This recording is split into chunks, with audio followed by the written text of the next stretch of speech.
Alright, I dealt with my stuff. Back for some more Umineko later in the day. I'm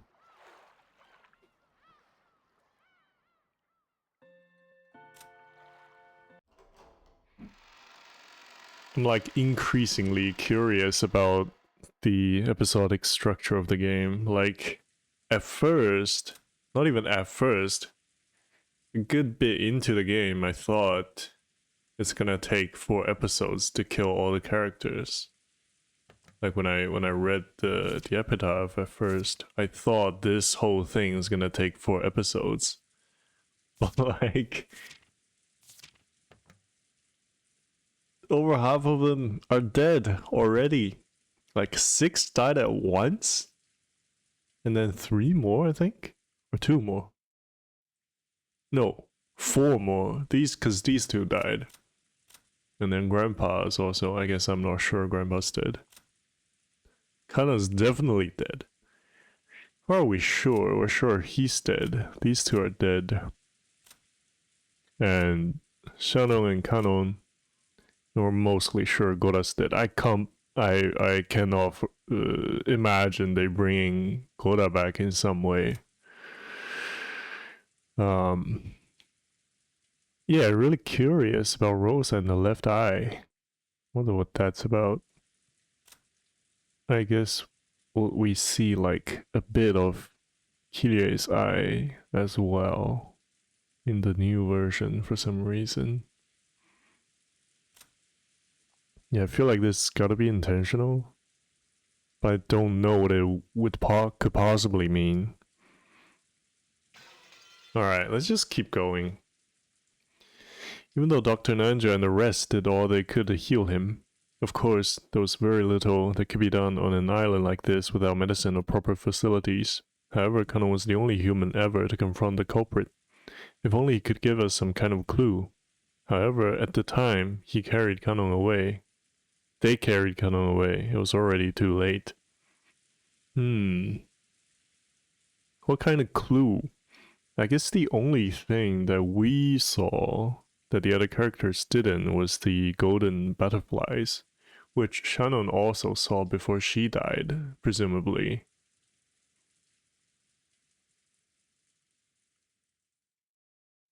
But I don't know what that could mean, except the obvious supernatural answer, which is just that there's a witch.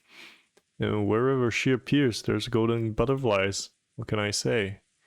My sincere apologies. Without proper facilities, there was nothing I could do about such a serious wound. No, that's perfectly understandable. Thank you so much for giving your very best. Dr. Nanjo's shirt had been sprayed by a violent spur of blood, so it was easy to imagine the devotion with which he had tried to save Kanon's life up until the last second. Jessica was crouched in a corridor, crying softly. She had probably been taking care of Kanon-kun until the moment of his death. Chojaniki tried to approach her with words of comfort, but when Jessica pushed him away, he stopped trying to force her to talk and left her alone. If only I hadn't let Kanon-kun go alone. Well, you tried your best. Do not let that bother you. If you had been with him, you probably have been attacked as well. He foolishly rushed on ahead and paid for his mistake. How can you say like that? Kanon-kun spotted the culprit and bravely stood up to them. If only Komasawa-san had gone with him, the culprit might have hesitated and chose to run away. Emotion-filled words that I never thought I'd hear coming from Jessica's mouth tumbled out. It seemed like maybe Jessica lied Kanon quite a bit. Kumasawa, looking truly sorry, could do nothing but hang her head. Jessica, you shouldn't talk to her now. It's the same for me and probably you as well, right, Bala-kun?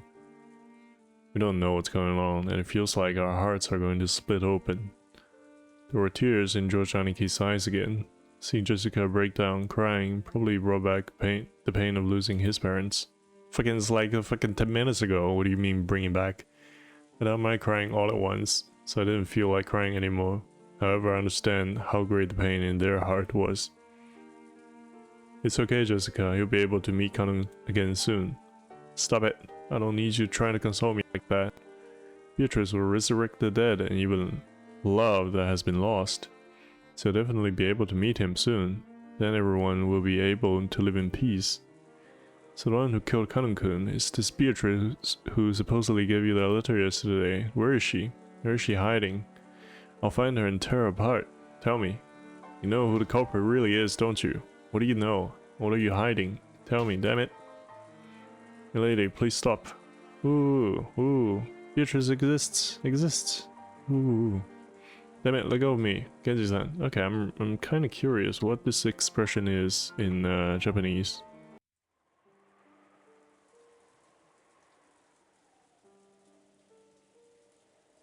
I have no idea what that's supposed to mean. It's a very deliberate way of saying that, but... Damn it, let go of me, Genji-san.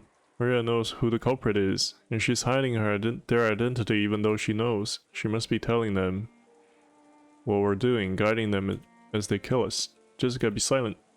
Jessica grabbed at Maria. Genji tried to stop her, but Jessica could not be calmed. The next thing I heard was the sound of Natsuki slapping Jessica's face. Slap! After that, only Jessica's sorrowful sobbing voice resounded throughout the hall. Maria-chan, I know there's no way you're the culprit. You've been with us since the beginning, and there was no time for you to communicate with any culprit. So I want you to tell me something. This Beatrice who had handed you the letter yesterday, who was she? Although those words seem kind, they clearly show that George still had some remaining doubts about Maria. He didn't actually grab at her. However, he felt exactly the same way Jessica did. Konika already asked her the same thing a second ago. Her answer was the same as before. I want to hear it from Maria's mouth. Who is Beatrice? Even if I told you, you wouldn't believe anyway. What do you mean by that? Could it be the culprit someone we know well? You're keeping silent because you're covering for them for some reason? Who gave you that letter? We got it from Beatrice. I'll say it no matter how many times you ask. I got a letter from Beatrice. Kihihihihi. Jojo Oni-chan. You refuse to believe in Beatrice because she's not an opponent you can hit? You want to turn your feelings of helplessness into violence and beat someone up, so you won't be satisfied until your opponent is a human you can hit.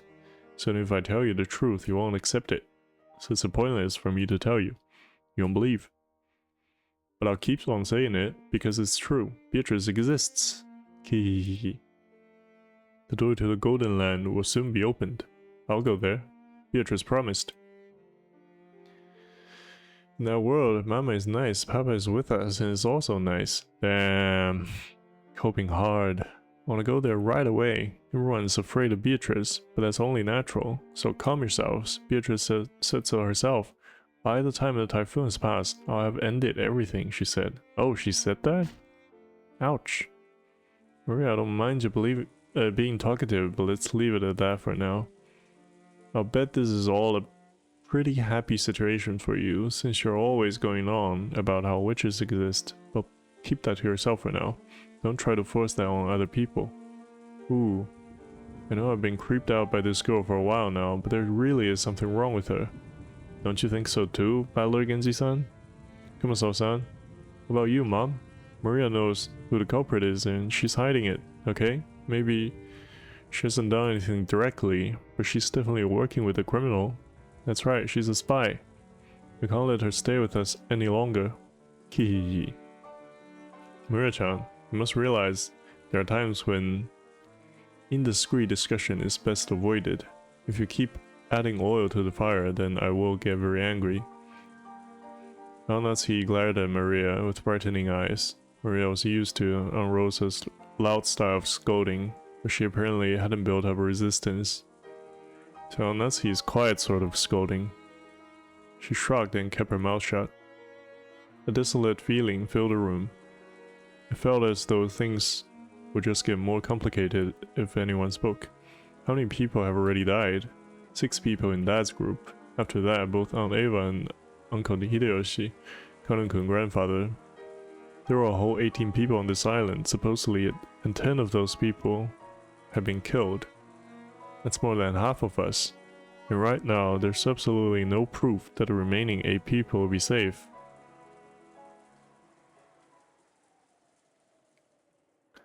At any rate, this is no time to quarrel.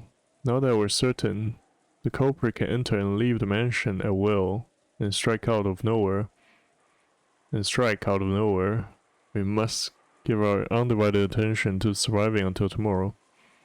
I agree strongly with Al-Nazi. We can figure out who the culprit is at our leisure tonight. For now, though, we're better off finding a place to barricade ourselves in. As I said that, I pointed out a clock to everyone. It was already 8 at night. We had been receiving shocks over and over again since the early morning, and our bodies and minds were both completely tired out. There's still a long time until tomorrow. We needed to find some place to barricade ourselves in, so we could rest our bodies and get even the smallest amount of relief.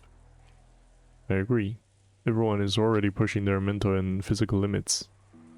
Myself included, I believe it would be wise to take that into account as we move forward. That's right. There's a high probability that the enemies got the equivalent of a master key. Were Kanon-kun and Gora-san holding master keys? Yes. They were supposed to have them on their person during work. We didn't want to disturb the scene, so we didn't investigate that closely. We can't eliminate the possibility that someone stole a key from them. In the first place, we know the culprit may have visited the servant room at some point to unlock the garden shed shutter. It's conceivable that they obtained a master key from there earlier on.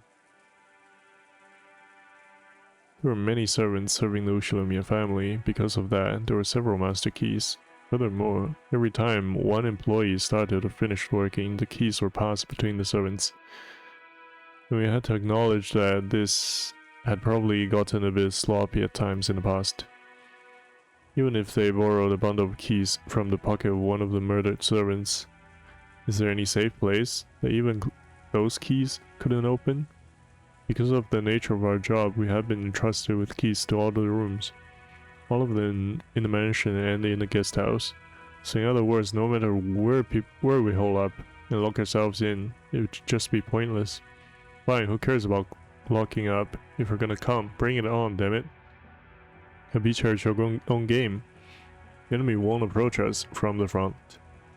I don't know about first 6, but if we looked at what happened to my parents and Kanon-kun and my grandfather, the enemy has only gone after isolated people. They don't have the power to assault all of us openly in a secure room. I mean, they killed 6 people in the first night. That's right, it's just like Haniki says. And maybe Al-Nazi's rifle can serve as a deterrent to stop them from attacking. I hope that is so, but... Maria, I know you want to say something, but keep it to yourself and stay quiet for a while. Ooh. Maria probably wanted to say something about witches weren't afraid of things like guns. But if she were to say out loud, the atmosphere around here would start to get pretty edgy. I noticed and decided to put a stop to it. If I may, I do know of just one place that cannot be entered even with the servant key rings. The master's room? Where is that? That would be the master's study. I'm against this. I don't even want to think about going to grandfather's creepy room. How many keys can get access to that room? There are 2. I obviously have one on my person. The other 2 was held by master himself. But just now I found this on the corpse in the boiler room. Damn, you searched that burned corpse? Kiji-san took a handkerchief out of his pocket and opened it, showing us the burned and filthy study key. Then he showed it alongside his own key, which he had once lent to Natsuki. Normally it would have been proper to leave the master's key for the police, but because of a master's order to protect the safety of the study, I borrowed it for the time being. I see, which means that Kindle-san's study is the only place where we can be safe. It will appear that way. I don't even want to think about being shut up in that strange room all night, but it appears we must acknowledge that this room is safer than anywhere else right now. Even though grandfather locked himself up in the safe room, the culprit brought him out and killed him. We can't be certain that it's truly safe. According to your theory, grandfather cleverly found a way around that receipt trick and left the room of his own free will.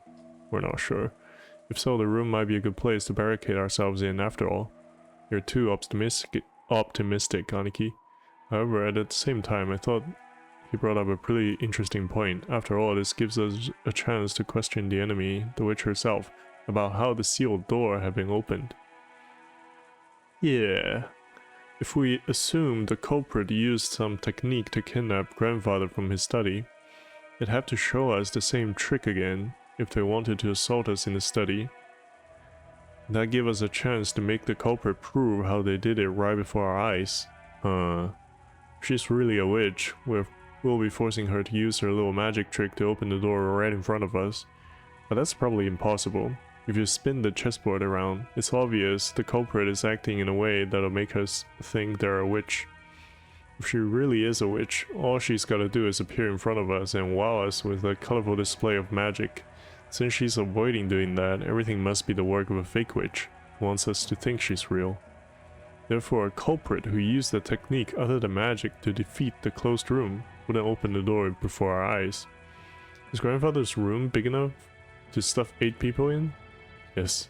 There is a bed, a sofa and blankets, so while it's not luxurious, it will be more than suitable for spending the night. There's also a sink, a bathroom, a refrigerator and a liquor cabinet. Whoa, that's incredible. But isn't that weird? You're saying he built another house inside this house? That's pretty cramped for the last house of someone like your grandfather, who bought a whole island and realized all of his dreams. That's right. After some point in time, father probably couldn't feel at peace in any other place, even inside the mansion. We always sneered about how he shut himself up in there, and this time, we're the ones who are gonna shut ourselves up. Ha! Jessica spat the words out. Jessica-chan, it sounds like you'd rather go search for the culprit than stay shut up somewhere. Of course, I don't think we'll be able to find them if we just start searching on our own.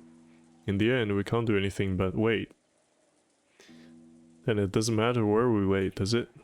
If I'm not gonna run away or hide, why don't we just take it easy in the parlor, watching TV or something, while we wait for this Beatrice-sama to appear? It's perfectly fine if she doesn't appear. There's no need for us to be the ones who expose the culprit. Well said. Shouldn't take needless risks before the police arrive. Thank you, Dr. Nanjo. I think we should move to father's study.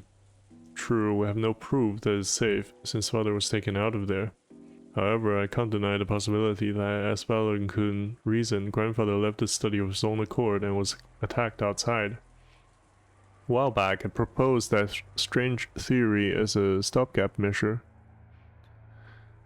But just as Aunt Eva said, even though that trick would be possible, I couldn't explain what motive could have made grandfather sneak out of his own study in such a troublesome way. Plus, grandfather couldn't even have used that trick unless he knew that the receipt was wedged in the door. Aunt Eva hadn't pointed out that last part. It's clear how absurd the theory was. So, does that mean the sealed door formed a closed room, just as Aunt Eva claimed? Is it an undeniable fact that Aunt Natsuhi was the culprit? If Aunt Eva were here now, he'd probably make that claim openly and blow my strange theory away. But anyway, I had to admit that a room with both a bed and a toilet that all 8 people could be shut up in, with only 2 keys, both of which we gather here, had to be the safest place in the mansion right now. At the very least, I figured this would be much better. This would be better than just staying shut up in the parlor and hoping nothing would go wrong. But wait, have we been safe only because we've been shut up in the parlor? What if leaving that room and moving to an unexplored location is actually more dangerous? That's useless. My flimsy head is about to break out in fever. If I keep spinning the chessboard around, right and wrong will keep switching places over and over, and I won't be able to believe anything. When it seems like the culprit is one of the 18, I want to believe in Beatrice. And once I start believing in Beatrice, I start wanting to find the culprit amid the 18. If that keeps spinning around forever, in the end, my thoughts won't have taken one step from where they started. How far back in the past was it that Kirie-san told me about chessboard thinking? The concept of examining the situation by spinning it around and thinking from the enemy side. I seem to remember being so interested by it back then. I used it to guide all my thinking. By the way, Kirie-san was Dad's co-worker back then. I never dreamed that she'd someday be added to our family. Oh, so you guys knew before they married. Didn't Kirie-san tell me something once? I get a feeling she once said that while this chessboard thinking was one way to look at things, it certainly wasn't all-powerful. Okay, and it wouldn't be good to rely on too much. Chessboard thinking is my own interpretation of something called game theory, which I read about in a book long ago. It's a very interesting subject, so you should tackle it yourself when you get into college, Battlegood. I really want to try it. If I could study and perfect my chessboard thinking, it could be fun. It could be fun to be able to read into any opponent's move, wouldn't it? But you can't believe it blindly. Game theory is a very deep and complicated subject. Chessboard thinking is just my interpretation that skims the surface of game theory. In order to thoroughly read your opponent's moves, like you're imagining, you need to study your opponent. Additionally, while chessboard theory is convenient and practical, it isn't perfect. It has many weak points despite its convenience. Weak points? Yes. Chessboard thinking is founded upon game theory. When you thoroughly investigate game theory, it boils down to math. Do you know what the weak point of math is? It's noise. In math, when you write 1 + 1 = 2, that process will always result in 1 + 1 = 2 no matter how many billions of years pass. Nothing more, nothing less. That's because there's absolutely no noise mixed in. But for example, unlike math, the Japanese language has noise mixed in. Kanji are a good example. Old kanji and new kanji are slightly different, which represents the introduction of noise created by changes between time periods. Isn't history the same? There are dozens of policies that seem foolish in the modern era but were meaningful at some point in the past. Because the rules of chess are fixed, when a pair of experts are discussing one particular layout, it's possible they could reach the same conclusion, whether they are from the 100 years in the past or 100 years in the future. However, if the rules of chess had gone through massive changes over time, it's possible that a discussion about the same layout would have changed as well. That's right. Events in the world of humans are normally full of noise. Aren't human emotions that way? Even if the exact same thing occurs more than once, there's no guarantee that humans will always act in predictable fashion. The moment we try to use a math-based theory to predict someone's actions, we must be aware that our theory has built-in weakness and limits. Simply put, chessboard thinking is extremely weak against noise and fickleness, as well as mistakes or incorrect knowledge. That's right, Kirie-san definitely said that. Chess has always been a game where both sides play by the same rules and fight with the same conditions for victory. That's why it's possible for both sides to predict the other's moves.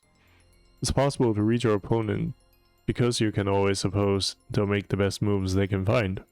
But what if your opponent's fickle or a bit tired and makes a move that can hardly be called the best? Or what if this game actually has a special rule? Some unknown thing that only the enemy knows about and can use. In fact, what if the opponent actually has some goal other than victory? Think from your enemy's perspective. That's the basis of chessboard thinking. Which means if you misread your enemy, the answer you draw from this process will be complete rubbish, useless. So far, I used chessboard theory to get several vague bits of information about the culprit hiding behind the case, or so I think. However, I don't know anything about the culprit.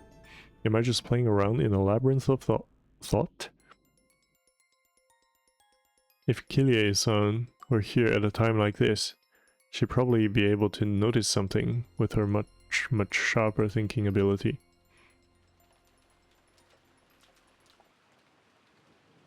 Until that very last moment, Jessica resisted moving into grandfather's study, but in the end, he persisted and we decided to move there. Everyone's completely wrapped in paranoia right now. Kumasawa-san had prepared dinner at one point, but during that time we were discovering the death of Jojaniki's parents. Both the kitchen and the parlor had been left empty. Someone just suggested that the food might have been poisoned while we were gone. Because of that, we were unable to even touch the food that Kumasawa-san had taken the trouble to make for us.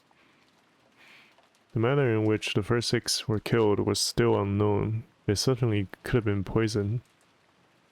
Certainly that will allow every single person, even a single person, to carry out the murder of 6 large adults. Furthermore, this idea made it easy to imagine there being only a single culprit. One who be afraid of Al-Nazi's rifle, and this was very good for emotional stability. But the fatigue and hunger were even harsher than we'd imagined. Then Kumasawa-san made a proposal and we all went together to the kitchen. There we gathered some canned food and other things that'd be hard to poison to take in with us. All of Kumasawa-san's efforts to reward us with just a little dinner on this savage day regrettably came to nothing. The food piled up in the serving car looked just a little sad. We all started climbing the stairs. Al-Nazi, who was in the lead, wearily stared into the darkness with both eyes and the barrel of a gun.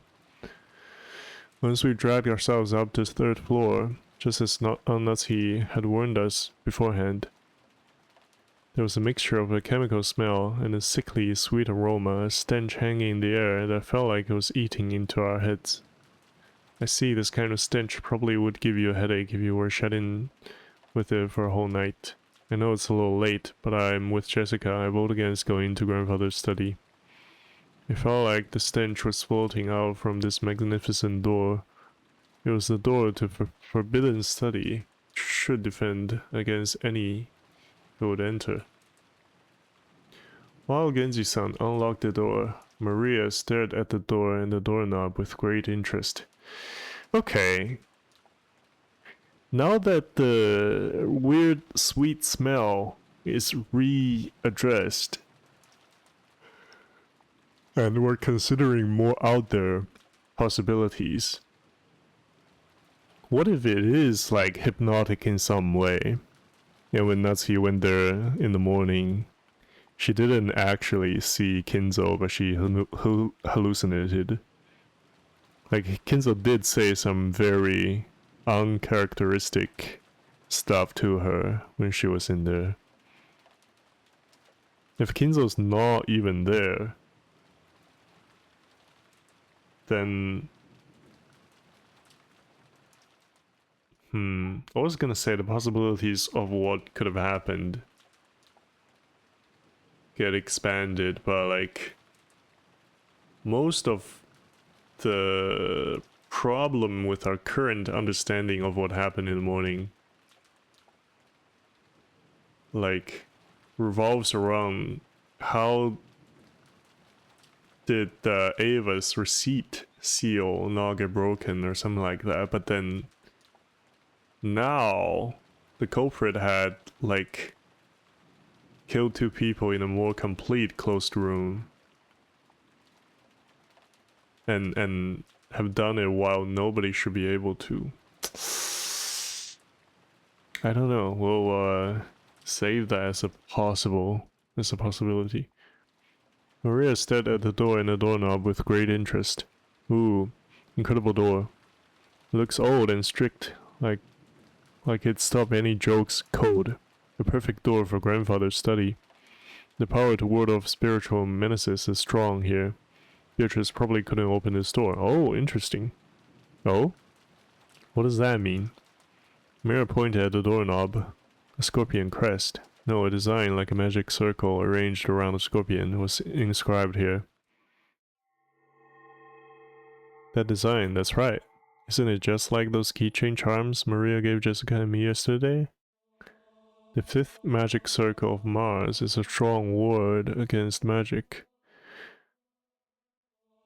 Fucking how true are these tidbits? Like I suddenly see a line where Nazi should have died in the first night, but Beatrice couldn't enter her room, and she killed Shannon in her place to, I guess, complete the 6 people sacrifice for the first Twilight.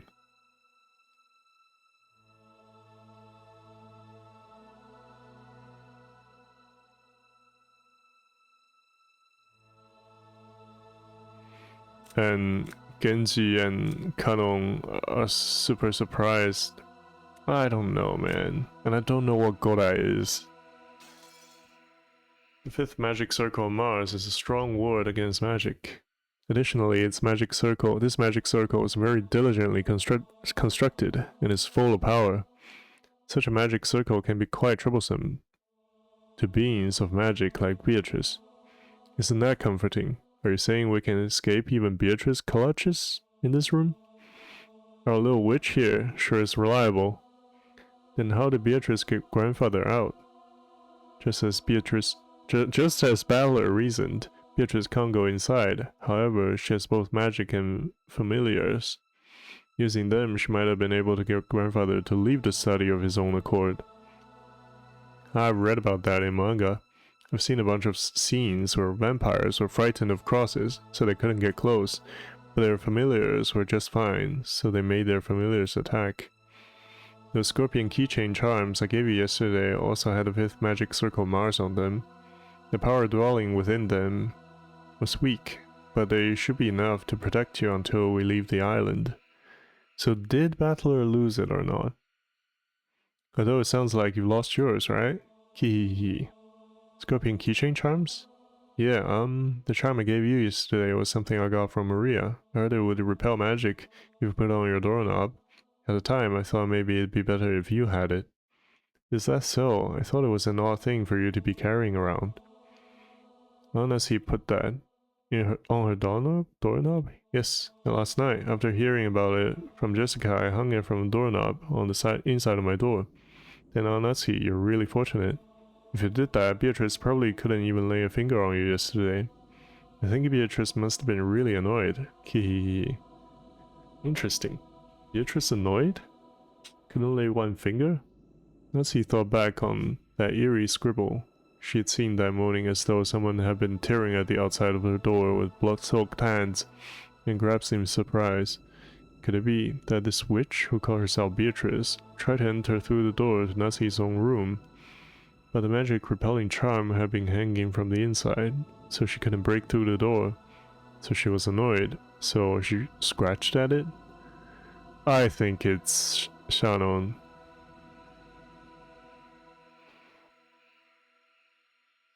Could it? Don't talk about that. Witches don't exist. The Cobra does. And they're a human just like us. If you need proof, why don't we dice her up and see if her blood is red? Damn it. How could you do that to Kanon-kun? Click. Genji unlocked the door. 8 people entered Kinzo's study.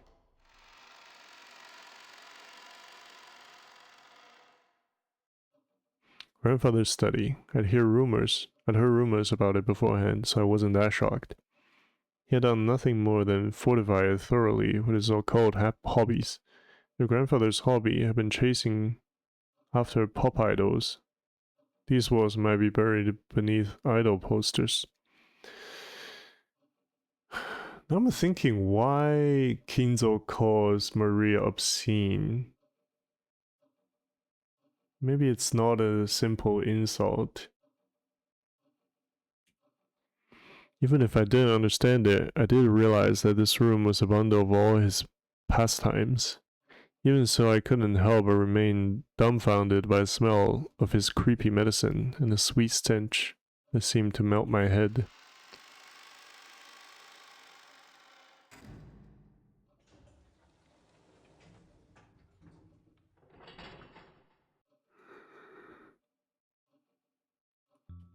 When the door was closed, it automatically made a clunk. See, this is an auto lock that's activated whenever the door is closed, and there were only 2 keys that could open this door from the outside, both of which were in this room. In other words, it had become a closed room. The shutter, the receipt, the chain, and now the auto lock. This fourth door had the most magnificent lock yet, and this was doubtlessly a closed room. Just to make absolutely sure that the room was secure, we checked all over for ways in or out. The window was tightly locked. There should have been enough, but just in case, we tried knocking all over the walls. After all, we had talked about there being a hidden door in this room, but we couldn't find anything suspicious. Grandfather's study was very large. Even though we called it a study, it wasn't really a single room. It could be divided up in 4 basic sections: a study section, a bedroom section, a toilet bathroom section, and a section for cooking that had a sink. Oh, we even had a sink? A kitchen? I see, the study really does have enough in it to live in. Now I see how grandfather could live his whole life in this room without ever leaving. It seemed the grandfather wasn't in the habit of watching TV because there's no television or even radio in this room. We can't do anything except pass the time listening to the sound of the rain until tomorrow morning. Dr. Nanjo looked closely at the chessboard that sat on the table in front of the sofa and muttered. It was apparently the partly finished chess match he'd been playing with grandfather until yesterday. The black had the white pretty well cornered, and it looked like checkmate would be reached within a few moves, the last part of the endgame. Even though checkmate had almost been reached, the endgame had been rushed, and the end was never completed. Kinzo-san, it seems, weren't able to see this match through after all. Dr. Nanjo. I was Kinzo-san's friend for a long time, but I never knew about more than half of him. I believe two Kinzos existed, a wise one and one trapped by some madness. I never understood anything about him. Especially when it came to Beatrice-sama, it would seem like his personality changed. In the direction of Kumasawa-san's upward gaze, a portrait of Beatrice could be seen.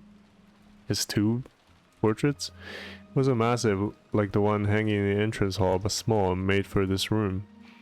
Grandfather probably spent every day in this room and so much of his time talking to the witch in that portrait.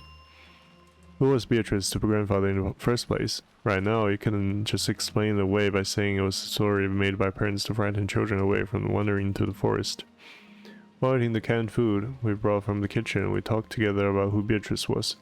Whether the culprit was Beatrice herself or someone pretending to be her. Whether they were a witch or a human, that was besides the point. The woman in this portrait was strongly related to the roots and background of this case. You couldn't talk about this case without talking about her.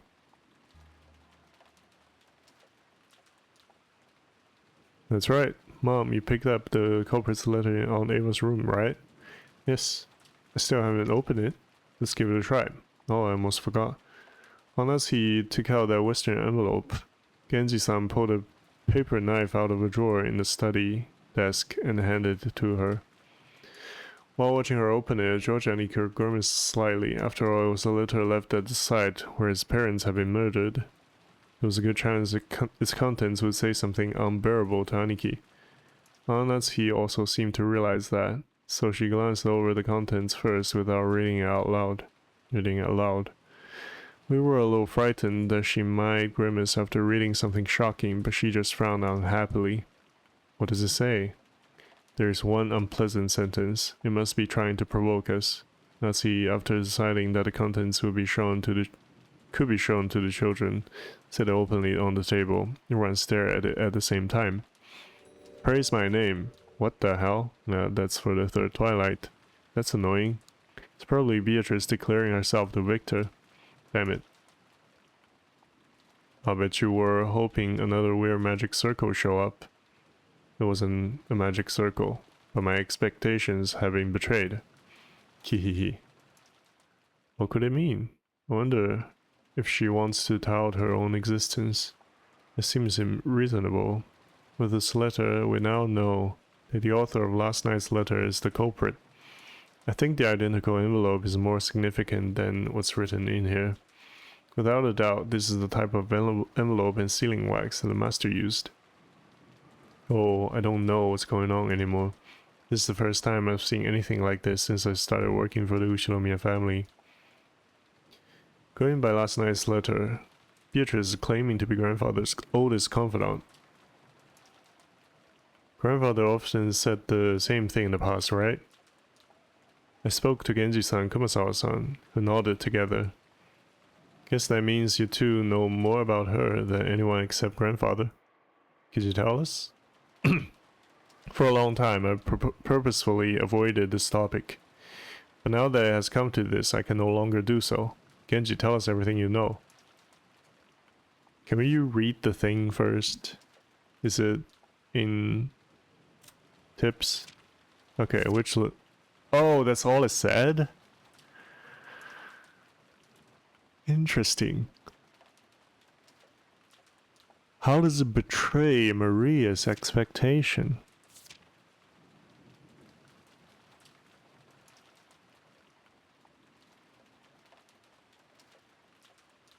And Kanon died between these two lines. Genji-san didn't answer. Did he remain silent despite his knowledge, or did he know nothing at all? Still, I had a good guess. The ghost story of the witch Beatrice had long been deified among the servants. He had probably been very close to grandfather and his occult hobbies, so there was a good chance that he'd been indoctrinated with even weirder things, and had increasingly come to deify the witch. I guess he believes he's furniture. That is weirder. As grandfather's most trusted servant, who has sworn loyalty to him, he might be the most influenced by the illusion of the witch that grandfather had created.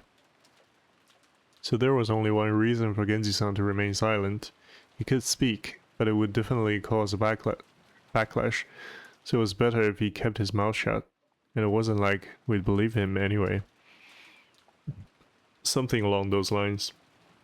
A short while ago, Maria had been more than willing to speak bluntly and unrestrainedly, and that had earned her a scuffle with Jessica. It was natural for Genji-san to keep his silence.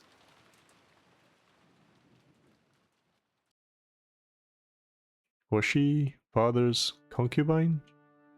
His concubine? That could be possible. For ordinary poor people, polygamy is only viewed negatively from a moral perspective. It's also an unmaintainable financial situation. But that isn't the case for the very rich. It's possible for them to have another lover in addition to their real wife. We can't deny the possibility that grandfather had another woman in his life besides grandmother. Maybe. When grandmother was alive, I hear she was pretty sure of it. She thought he was cheating on her. I always figured she meant the witch that grandfather had measured up, but now this is getting really interesting. You told me, didn't you, Genji-san? You said Beatrice has been working for grandfather since before the mansion was finished. I heard that the construction of the mansion was completed in Showa 27, 1952. That meant this person called Beatrice was in relationship with grandfather since at least 30 years ago. I keep forgetting this game was setting like 86 or something. Could that concubine of 30 years ago, or maybe a relative, or a hidden child with that person, hold some kind of grudge and be planning revenge?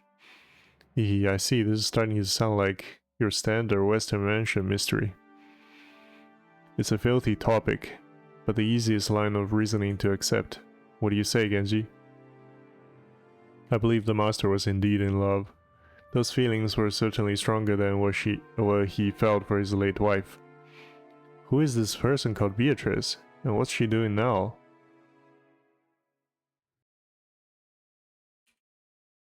I've heard that she passed away before the mansion was completed. She's already dead? Yes. The master was deeply stricken by grief. He devoted himself to the art of black magic as a means to revive her. The master loved Beatrice-sama from the bottom of his heart. It was that madness which drove him to do all that you see here. As Genji-san said this, he spread his arms as though asking us to look at this room filled with the signs of grandfather's madness.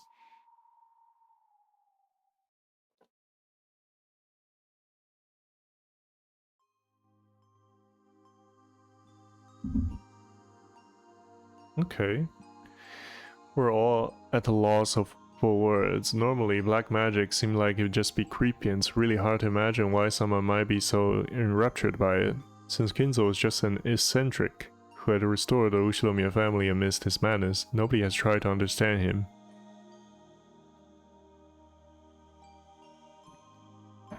The only thing on grandfather's mind had been the loss of a beloved woman, his inescapable sorrow. Earlier this room had seemed creepy. In an instant it had changed into something we could understand completely. The creepy books, the magic circles, the medicine, all of it. It all existed simply because he wanted to revive the face of a single woman who had left this world over 30 years ago. The master only told me about Beatrice-sama story once, when he was very drunk, although I had forgotten the details. It was a deep, deep love, enough to make a woman like me jealous.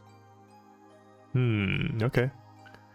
When Kinzo-san succeeded the headship of the Yoshinomiya family, his marriage to his late wife had already been decided by the few surviving family elders.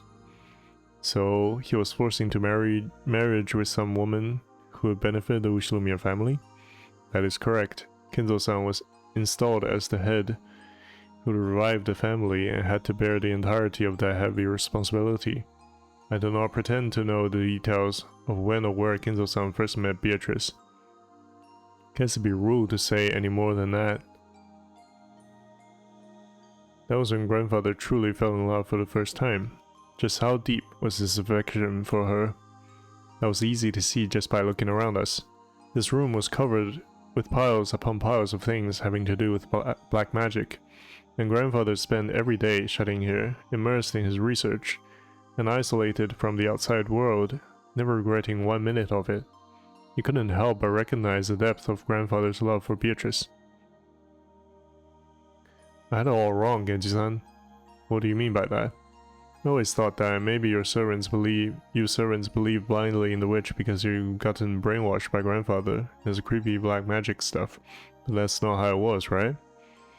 Had they been soothing grandfather's tortured heart, acting as though Beatrice's soul at least had been restored, existed inside this mansion. Though Genji-san closed his eyes, wearing the expression of one remembering the distant past, he said nothing further. He probably felt that making such a confession would be the worst sort of betrayal against his one and only master, even though the master was already dead.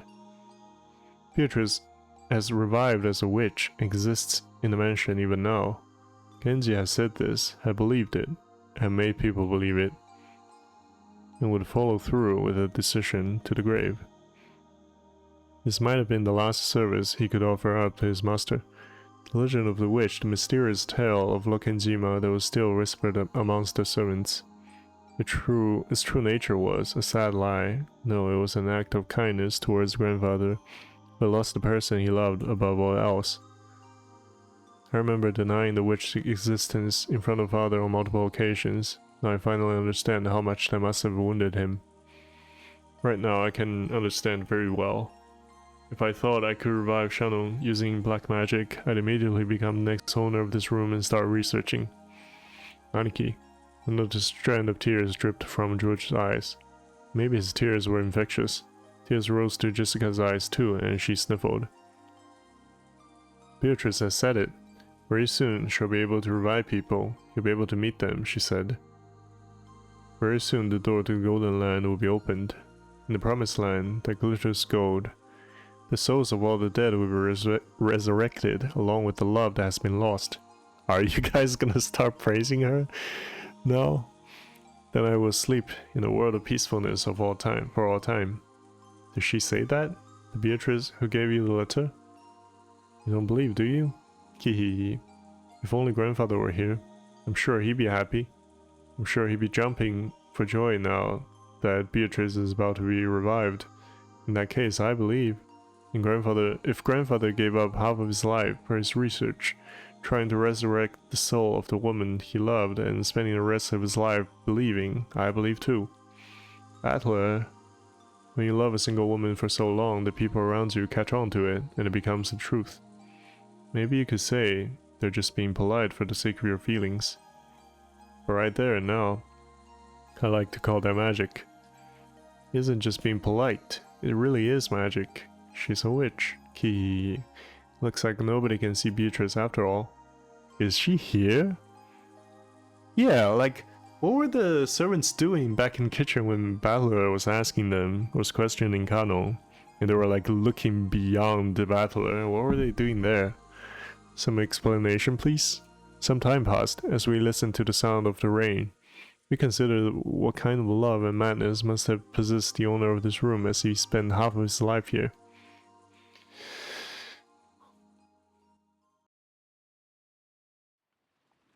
If you ask me as a woman, then while I like to be understanding of others' feeling of true love, I did leave mother in an awkward position. I agree. Cheating is cheating. No way to make it pretty.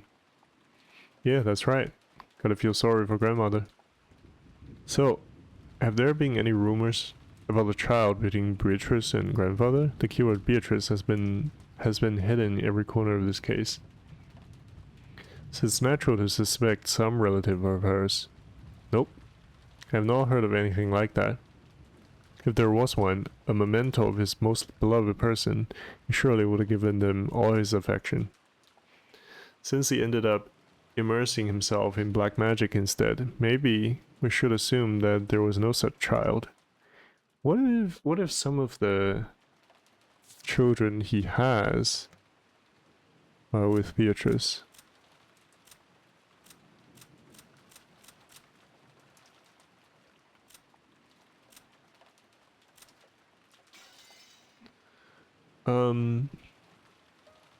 Come to think of it, that reminds me of a rumor I heard. You know it, right? A story about how grandfather heavily supported an orphanage called the Hooking House. Oh. Enough of that. That is nothing more than slander, which would desecrate father. Tell us, Anasi.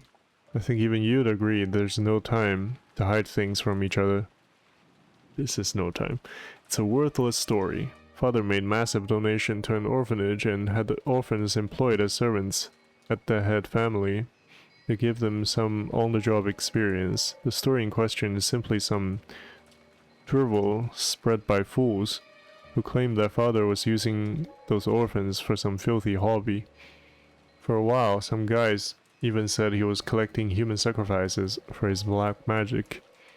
He really is doing weird experiments and ceremonies in this room all the time, so I half believed it myself. And these servants who came from the Hooking House are? There are several of them, but Shannon and Kanon were the two scheduled during the family conference shift. To resurrect Beatrice, he brought in servants from an orphanage as human sacrifices? After all, everyone grandfather selected as servant was young, about the same age as Shannon and Kanon-kun. I was sure it was because grandfather had some bizarre hobby. Jessica, mind your words. When Aunt Natsu scolded her, the atmosphere instantly went sour and everyone felt quiet. However, something was tugging at the back of my mind.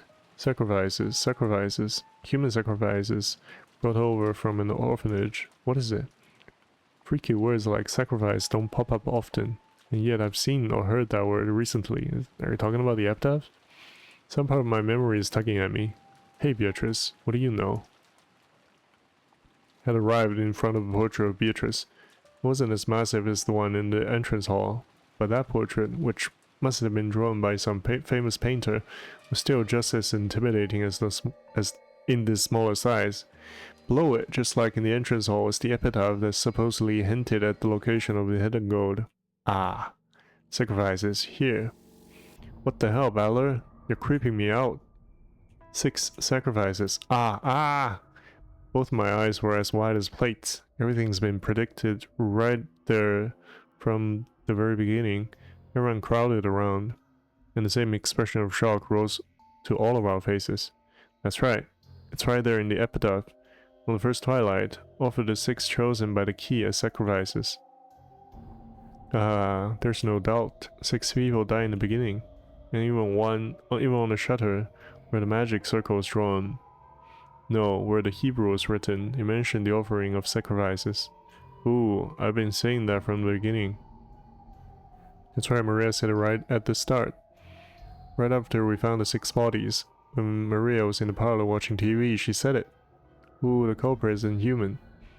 It's just the sacrifices chosen by the key. This has nothing to do with the location of the hidden gold. It's the instructions for a resurrection ceremony using black magic or something. After all, this epitaph requires a large number of deaths. It sure does. Even reading through it quickly, there'll be 6 plus 2 plus 5, 13 people who must die. How many people are normally on this island? It changes depending on the shift for the servants, but there's father, my husband, Jessica and me, and 2 or 3 servants. Today and yesterday there were 5 of them, but there aren't normally that many.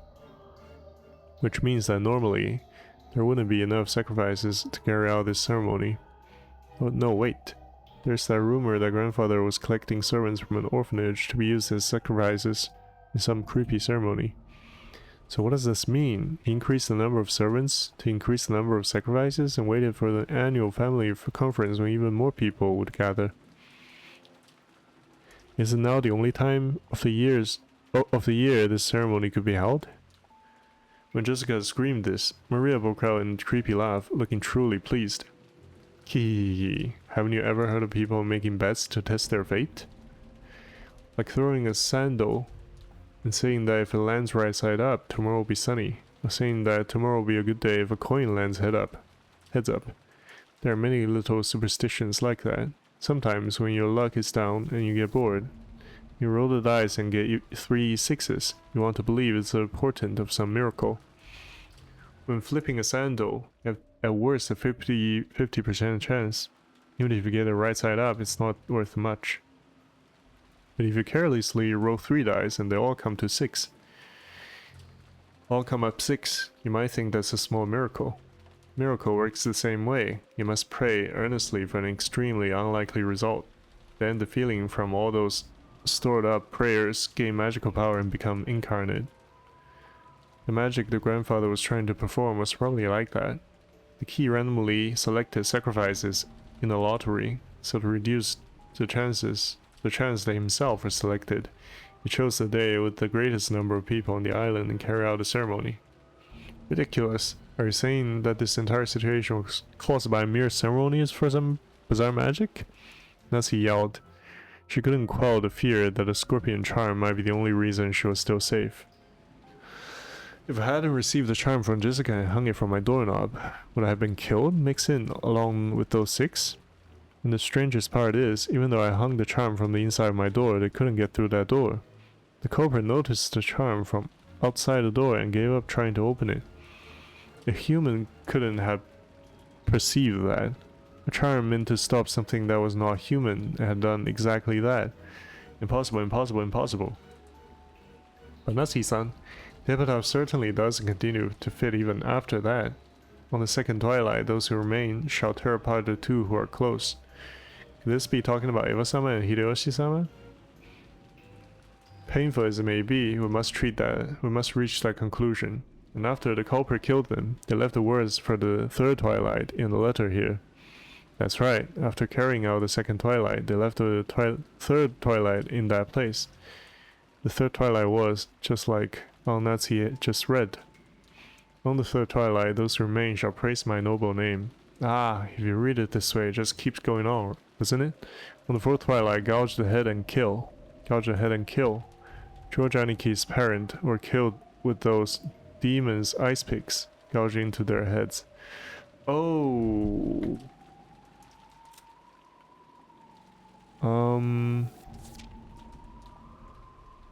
I guess the fourth twilight could be Kinzo and then fifth is Kanon? If the fourth can be Kinzo, then Kanon doesn't really interfere with the order.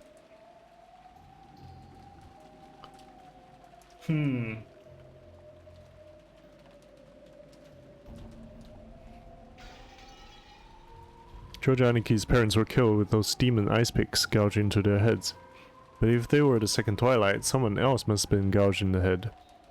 As grandfather, he was burned in the incinerator and our eyes were so drawn to that part that we didn't notice his forehead, though his head had been gouged. Grandfather was the victim of the fourth twilight, and then Kanon-kun was, on the fifth twilight, gouged her chest and kill. We thought Kanon-kun's case was an unexpected encounter with the culprit, but that's wrong. From the very beginning, they planned to lure someone out alone and drive something through their chest. If the culprit has followed the epitaph this far, does that mean 3 people still have to die? On the 6th twilight, gouge the stomach and kill. On the 7th twilight, gouge the knee and kill. On the 8th twilight, gouge the leg and kill. Yes, you could read it that way. Yeep. Well, I wonder about that. After those 3 die, it reaches the 9th twilight. Take a look. On the 9th twilight, the witch shall revive and none shall be left alive. We're all gonna be killed by Beatrice. I don't get it. Wouldn't that mean everyone dies no matter how many people there are? What was grandfather after? Doesn't this mean the ceremony will kill him too, no matter what? It's okay if no one's left alive. On the 10th twilight, we finally arrive at the Golden Land. On the 10th twilight, the journey's end, you shall attend to the power of the Golden Land's treasures, once and for the last time. The witch shall praise the wise and bestow 4 treasures. Grandfather wasn't afraid of dying. Look at the 2nd and 3rd of both treasures. One shall be resurrected of all the dead souls. One shall be the resurrection. One shall be the resurrection of love that was lost. So grandfather believed he would eventually be revived even if he died partway through the ceremony? Ridiculous, that's insane. When you die it's over, right? The dead don't come back to life. Isn't that a miracle humanity's been chasing after for thousands of years and still hasn't accomplished? So, is this what it means? Something like you'll be able to meet him in the afterlife where they'll be restored? If what you're saying now is right, would that mean that grandfather, whose remaining life is slim and who's been driven mad by love, is committing suicide? No, a massive forced group suicide. Do you mean like he killed the 6 people and the remaining people? Genji, is such a thing possible?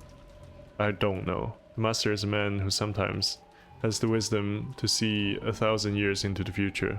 However, there are times when that appears to be nothing more than madness to common sense, to commoners such as myself. Common sense? Did I invent the word? Okay, should we take that for a yes? What do you say, Kumasawa-san? I don't know anything. That's right, I don't know. You think I would be on this island today if I didn't know?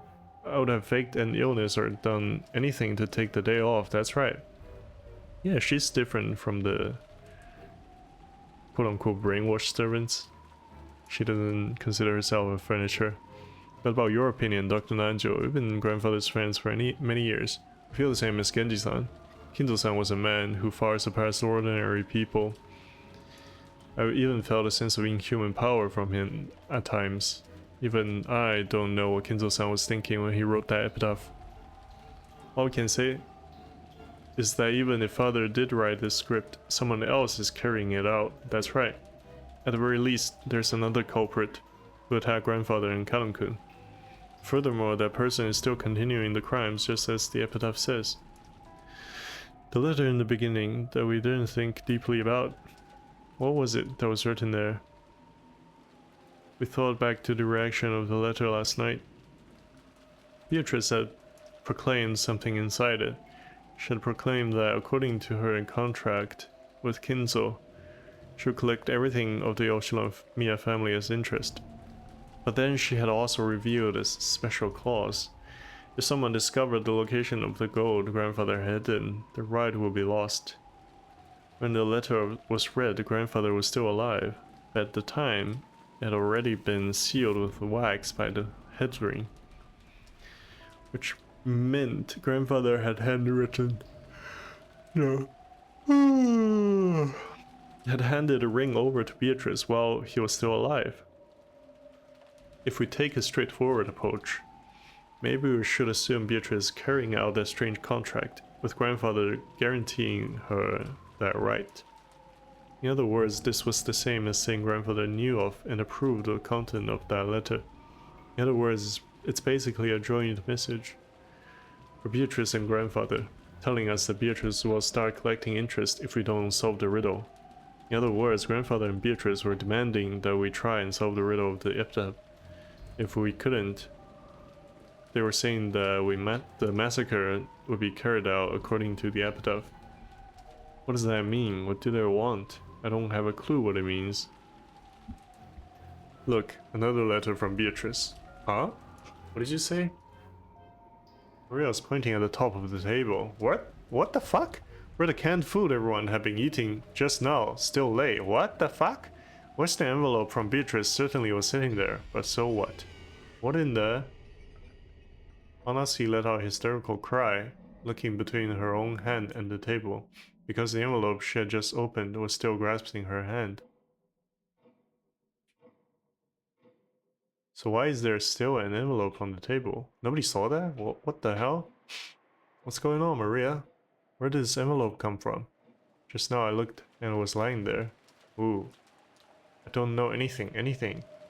This isn't funny. There's only the 8 of us here. There's no way some 9th person snuck in. There wasn't enough time during the few seconds that we gathered around the project, right? Okay. So at least one of the 8 people is in on it. Get back, all of you. Back against the wall. Unless he was pointing the rifle at Genji and the others, bellowing at them. Genji-san was overpowered, his face looking like he didn't have a clue what was going on. Of course I felt the same, but a few moments late, I reached the same conclusion Natsuki had. Until just a few seconds ago, there had been no letter like this on the table, and nobody entered this room. That means someone among us placed it here during the few seconds when everyone was looking away, preoccupied with the portrait. Tyler-kun opened the envelope and read what's inside. Sure, I picked it up. Why me? It was still sealed with wax. Even without disturbing its contents, I realized that this was an as yet unopened envelope, an unknown envelope. Without relying on the paper knife, I tore it open and pulled out the letter inside. The contents were as follows. Are you enjoying the riddle of Kinzo-sama's epitaph? Are you all... As you are all probably aware, you have very little time remaining. Please abandon any naive hopes of escaping after the storm passes. This game can only end with my victory or yours. When the time runs out, I will win by default. There will be no ties. Make sure that you do not misunderstand your current situation. That's what it says. It isn't clear who put this letter here. However, I have been able to narrow down the list of suspects. It's you all. Madam, that's just too horrible. Just before I moved towards the portrait, I set a can of food down here. At that time, there definitely wasn't anything as strange as this letter there. And at the time, Jessica, George-kun, and Balu-kun were already in front of the portrait. And they didn't leave the spot in front of the portrait until the letter appeared. What about Maria? So the person who set the letter down is one of you four. Beatrice is here. Ooh, we aren't Beatrice. Beatrice exists. Silence. I don't know whether I should suspect one of you or all of you. But without a doubt, at least one among you is the culprit. That's right. There can't be a 19th person. There's no way witches exist. Even when Kanun-kun was killed. Yeah, that could be explained if Kumasawa-san was the one who did it. Ooh. The truth is that Kumasawa-san entered the boiler room with Kanun-kun and killed him. And then she lied, saying he had already fallen when she got there. You're making a mistake, milady. How would I do something like that? I don't have the slightest idea how my parents were killed in that closed room. When they were killed, everyone except for the servants had an alibi. Well... the only ones who didn't were the servants. But... does that really mean it's okay to suspect them? Yes, now that you mention it, they have no alibi for any of the cases.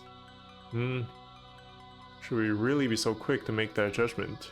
But this time, in this room, in this place, in this moment, in this minimally small bit of time and space, it's obvious. Only one of the four of them could have set the letter there in our blind spot. We can't tell who put it there, but it's obvious that one of the four did it. Natsuki-san, please calm yourself. A lot has happened today.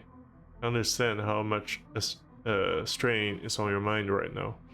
Dr. Nanjo, it truly pains me to call you suspicious. However, your father's personal doctor and his closest friend. You have been by his side for many years and you might even know about Beatrice. Could you be hiding some kind of old obligation? Of course not. Calm yourself. It was pitiful to watch Dr. Nanjo frantically pleading his innocence. It was probably a normal reaction that anyone would give if they were suspected. Kumasawa was the same. Ever since Jessica voiced her suspicions of Kumasawa murdering Kano, Kumasawa had been totally flustered. That was why Genji's still calm appearance looked so bold. Unless he pointed the barrel of a gun. Genji, your grandfather's #1 subordinate. Was Beatrice an illusion you showed to father with you as the performer? If by suspecting me you recognize me as Master's greatest servant, then I count it a great honor, regardless of circumstances. However, I'm not the one who put the letter there. You expect us to just accept that? You must be the ringleader. Maybe Kumasawa and Dr. Nanjo are your accomplices. And Maria-chan too. No content to suspect just the adults.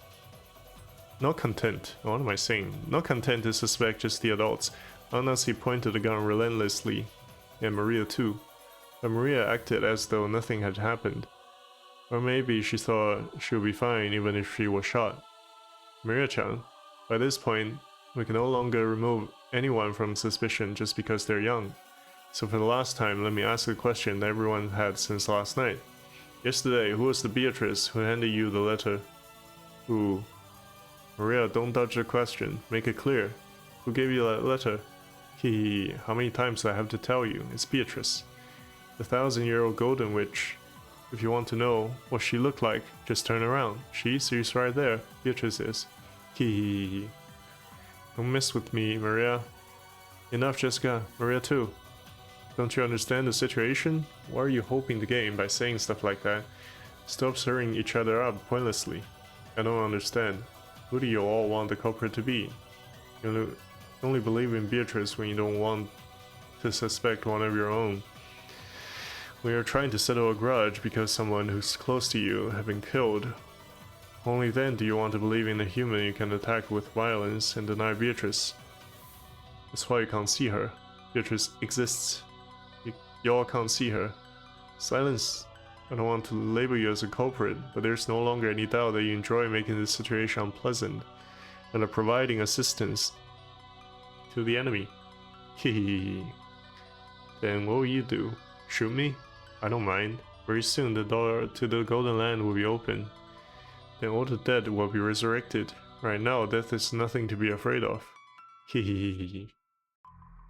She really is suspicious. We can't keep her with us. Nasi, please calm down. There's no reason to shoot Maria. Please remain composed. The letter was meant to provoke us, but it's nothing to be afraid of. Even the culprit is scared of what will happen tomorrow. They're scared of the police. Right now, this island is free from the reach of the law, but that's only because it's isolated by this typhoon. Once the typhoon passes, the law will return, so you mustn't shoot. How can you stay so calm, George Nissan? One of these four is the culprit. No, maybe all four of them are working together. How can you stay so calm when one of these four might be the culprit who killed your parents? Even I have the desire to find the culprit and kill them. But that would be simple barbarism. We'll leave the judgment of crimes to the law, so no matter how suspicious they are. I feel the same as George Aniki, Natsu. Get a hold of yourself for a second, anyway. It'd be bad to shoot, hehe. In times like this, here you would tilt your head back and say, stay cool 3 times. Let me make this clear, witches don't exist.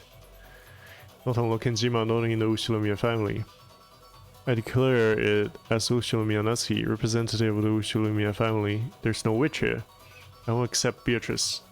No matter what you're planning, I won't let you lay one finger on my daughter or the rest of them. That's my duty as mother, as a representative of the family. Those words were the final words of farewell. Holy, is she actually gonna shoot? That settled everything. To protect her daughter, Natsu would regard as any suspicious person as an enemy. Is this gonna complete the ritual? The only reason George Aniki and I were standing on the side was because by coincidence we had a clear alibi regarding the letter. Well, the servants were with each other as well. If I hadn't approached the portrait, I would also be at the other end of that gun barrel, treated like a criminal. But even though part of me thought that, part of me was thinking that chasing all the suspicious people from this room will finally guarantee our safety. Kenji-san, Kumasawa-san, and Dr. Nanjo, all of them were on grandfather's side. Maybe you could say that once Maria started blindly believing in Beatrice, she was also on grandfather's side. That's right, they're all suspicious. But is this really okay? If we throw out all of the suspicious ones in such a lawless way, will we still have the right to defy the lawlessness of the witch?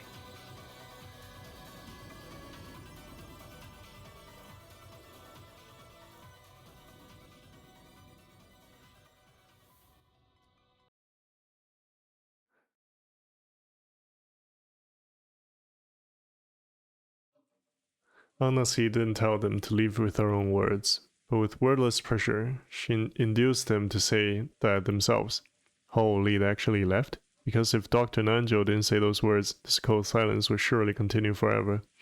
Calm yourself, Nasi-san. Still, I understand your feelings well. I myself feel like there's something wrong with my head after all these strange repeated incidents, so I understand well why you want to suspect us.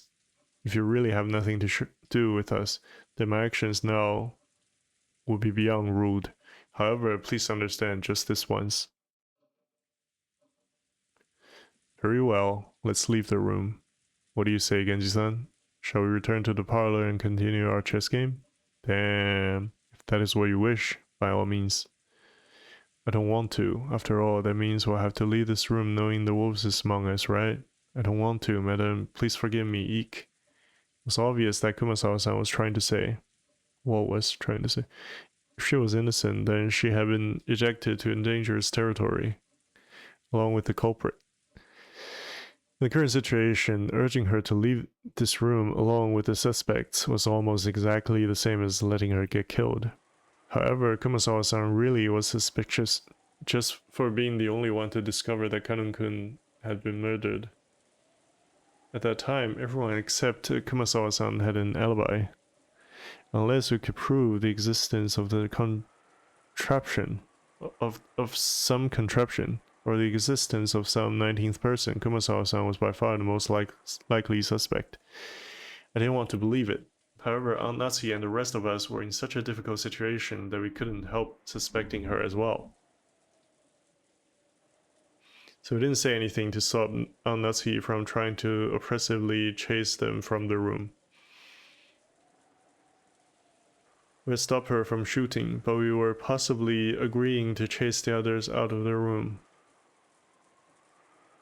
On top of that, Maria spoke to the fretful Kumasawa-san. It's okay. Beatrice is kind to those who respect her. You believe that Beatrice exists, so it'll definitely be okay. I'll watch TV in the parlor. Watch it together. Let's watch it together. It's been boring here without TV. Kihihihihi. Looked like Kumasawa found Maria's roguish laugh very frightening. However, the three other people had agreed to leave their room. Kumasawa couldn't fight the flow and had to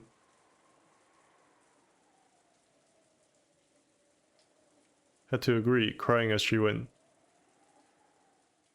Oh my god, I was feeling lightheaded for some reason. Well then, Nasi-san, that will be all for tonight. Let us meet again tomorrow. Yes, please understand, at least for tonight. When the police come, all of us will surely apologize for our rudeness. You may play chess, but do it in a safe place if you can. Genji, I leave them in your hands. Certainly. Oh, it can't be helped, can it? They always say that the most rightfully embarrassed are those with their children. Genji Kumasawa, my sincere apologies. Let us meet again tomorrow. Maria-chan too. Please forgive your cold aunt. Ooh, I forgive you. Ooh. Madame, the keys to this room. I will hand both over to you. Genji-san pulled 2 golden keys from his pocket and handed them to Aunt Natsuki. And I will also hand over my bundle of keys to the inside of the mansion. He took out a bundle of about 10 keys of various shapes and handed it over. To the servants, those keys were probably proof of their position.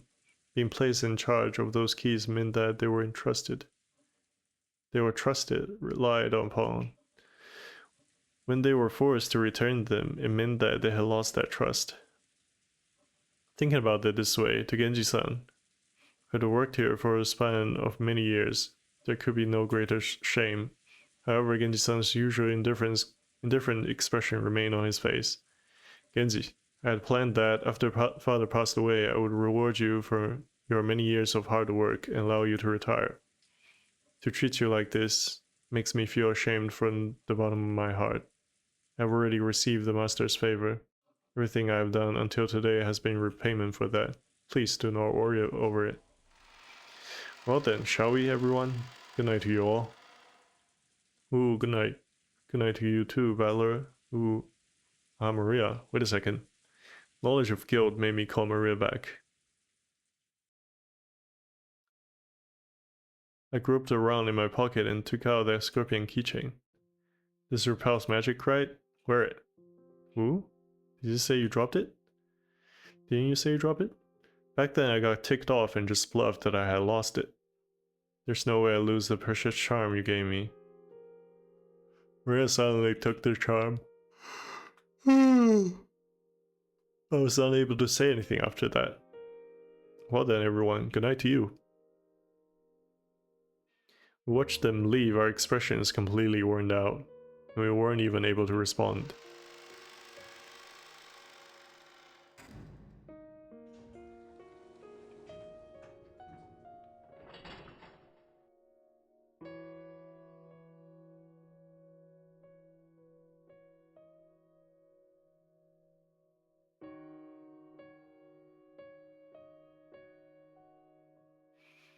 Until the door closed and we heard the auto lock, we were unable to breathe. Then we were finally allowed to take a breath. After that, I noticed that Beatrice's letter, which I had been gripping the whole time, and which was soaked with my sweat, actually had 2 sheets. The paper had been tightly stuck together, so I mistakenly thought that there was only one. There were no characters on the second sheet. The thing drawn there is a magic circle written with a red ink like blood. Huh? With a red ink like blood. Just like how every magic circle up until then had been different, this magic circle is one I never laid eyes upon before. Inside the circle, a large triangle and a small triangle were fit together in a simple design. But just as before, there was writing in Hebrew, and it seemed clear that it held some kind of meaning. I wanted to know what it could be, but we had just chased Maria, the only person who could understand the meaning of magic circles, out of the room. I thought of this magic circle as Beatrice's second message. What does this magic circle mean? Damn it. After chasing out all the suspicious people, all we had to do was stay barricaded here until morning and everything will probably be over. Once the typhoon has passed, when the seagulls cry, will everything be resolved? But the letter, which had unexpectedly appeared in the study, forced us to reject that naively. It made it very clear that if time runs out, it would mean the witch's victory. When time runs out and is the witch planning to take on the offensive? This time, is she planning to display some fearful magic power? Maybe something that could have been used to kill 6 students at once? 6 students? What am I saying? 6 adults. Wait, when is time supposed to run out anyway? I don't know anything. With this, we should finally be safe. Finally. Definitely. Even if she said that, unless he couldn't stop gripping the rifle. There was no release in the tension of her expression. Of course, none of us felt that like breathing a sigh of relief. At least, not until we could hear the cry of the seagulls once more. Okay. Alright, interesting. Someone else was able to place a letter right in front of them. It's one of the 8 people, not necessarily one of the 4. But I'm getting hungry, so I'm gonna grab some food and we'll see afterwards if I do one more session.